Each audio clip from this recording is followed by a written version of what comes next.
Saudara, Polrestabes Makassar berhasil mengungkap peredaran narkoba di dalam lapas kelas 1 Makassar.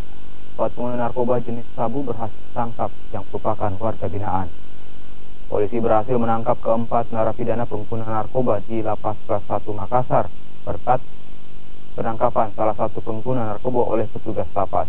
Dari keterangan pelaku, polisi akhirnya dapat menangkap 3 pelaku lainnya. Polisi menangkap pelaku bersama barang bukti narkoba dalam bentuk 2 paket sabu siap konsumsi.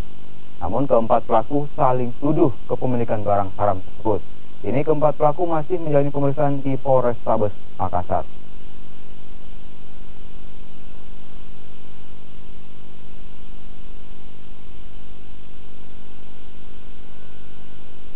Sekelumit kecil lah ya, tapi jumlah yang ada di kota Makassar ini itu cukup besar, dan kita terus akan melaksanakan